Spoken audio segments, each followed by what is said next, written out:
Well, my name is Grishma. I was born and raised in Ghana, West Africa, but my parents are Indian.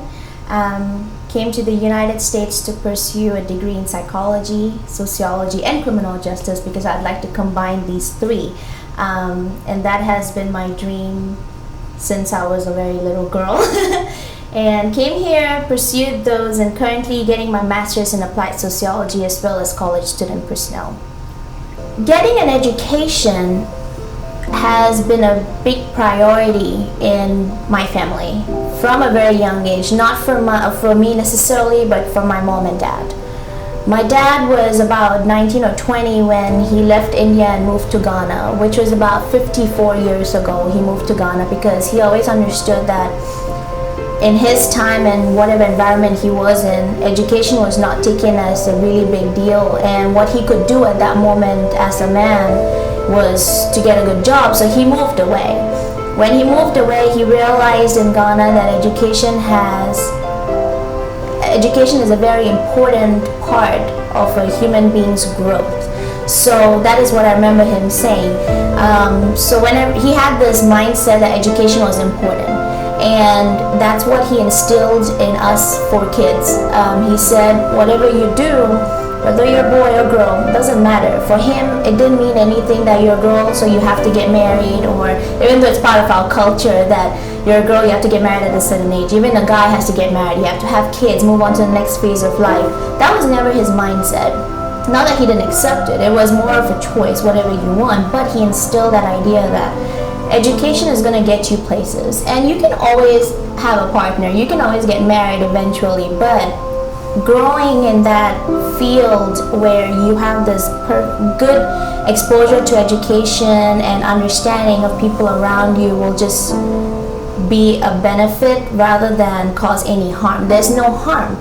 So what I'm trying to say here is he said that no matter what, focus on education. And education is not that go get 5 or 8 or 10 degrees. It's about how do you learn this? How do you learn from people? How do you apply this? You listen more, talk less, or few things like that about life. And these help me a lot. They've helped me till today. So my brother is actually had this desire to go abroad and study. And dad had no restrictions about that. It was like fair enough. And they're much older, 10 and 16 years older than me. So they came to Arkansas Tech. They got their degrees. One of my brothers got his degree in hospitality. The other got his bachelor and master's in electrical engineering. And I knew brothers are going on this path. Well, I want to follow too. So that was one of the reasons why I came here and decided that I would like to make a career path in relation to something to do with international students. Homesickness to me is, in its literal meaning, I want to go home and I want to be with people that I feel comfortable with, that would just hug me and say it's gonna be okay.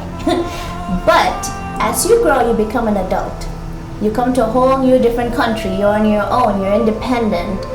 You come to the realization that you have to figure out things on your own, and you can't always have your parents or elders around you to guide you through. So that even hurts more when you're homesick, because you think, okay, I really have no choice, I have to figure it out. So that adds up to the pain. As an international student, my advice to other international students would be, keep going. I'm sure everyone has heard this statement everywhere whenever they were trying to look for some sort of motivation. But if you really apply it, it works. And if you have a mindset that you can make it happen, it will happen. There's nothing stopping you. If you actually think about it literally, what is stopping you? If you've made it this far, well, you can keep going. And life without any hindrances, without any obstacles, very smooth, it's not real, it's not practical. So I believe that taking these obstacles, these lessons, these understandings, these failures, there's so many failures one would get, I think these are blessings, because you get to learn that, okay, if I have this failure, I know, don't do this again, go to the next step.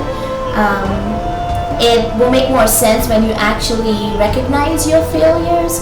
So I think being conscious about what you're doing and what the outcomes were, be true to yourself, understand what you did, and also believe that if you can see these failures, well, you'll have this open mindset on how to do better with them when you face something else again. So just being open-minded is important.